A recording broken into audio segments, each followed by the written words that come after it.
My wife told me she could adopt my daughter because she didn't love her like her biological kids. Now, she is crying in the bathroom because my daughter calls her Mia instead of mom and refuses to let her sit with the family at dinner. She wanted boundaries. Well, she got them. I had my daughter Hannah when I was 17. Her bio mom vanished, so it was just me and her against the world for 7 years.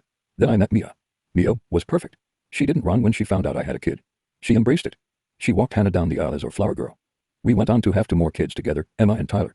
For 8 years, we were the perfect blended family. Last month, Hannah turned 16. She came to me with tears in her eyes and asked for the only birthday gift she wanted, for Mia to legally adopt her. She wanted Mia's last name. She wanted it to be official. I was over the moon. I told Mia that night, expecting her to cry happy tears. Instead, she went pale. She said yes to Hannah's face the next morning. She hugged her, smiled, and promised to start the paperwork. But that night, after the kids were asleep, Mia sat me down. She looked sick. I can't do it, she whispered. Can't do what? I asked. The adoption, she said, refusing to look at me. I love Hannah, but it's different. I don't love her the same way I love Emma and Tyler. She's not mine. Adopting her feels like a lie. I don't want to be legally responsible for someone else's child. I felt like I'd been punched in the gut.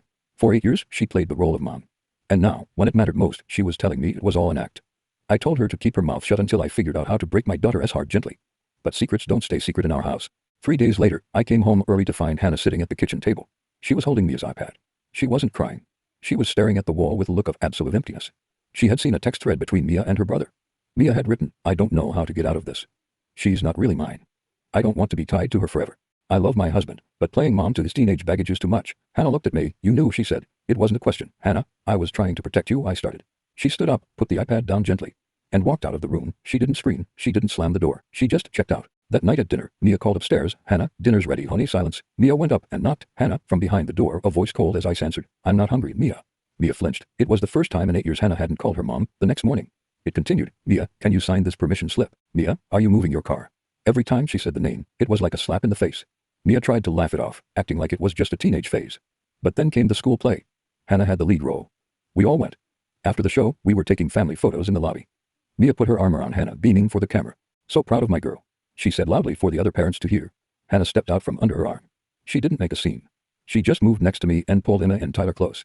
Just family in this one, please, Hannah said to the photographer. Mia froze. Hannah, I am family. Hannah turned to look at her. She didn't look angry. She looked indifferent. You said you didn't want to be legally responsible for someone else's kid, Hannah said, her voice calm and loud enough for the parents around us to hear. I'm just respecting your boundaries. Mia, you're my dad's wife. That's it. Mia burst into tears and ran to the car. Later that night, she screamed at me, blaming me for turning her daughter against her. I looked at her and said, she's not your daughter. Remember, you made that very clear. The adoption is off the table. Hannah changed her last name to my mother's maiden name instead. Mia is currently staying at her brother's house because she can't handle the hostility. She wanted to be just a stepmom. Well, congratulations. She got her wish.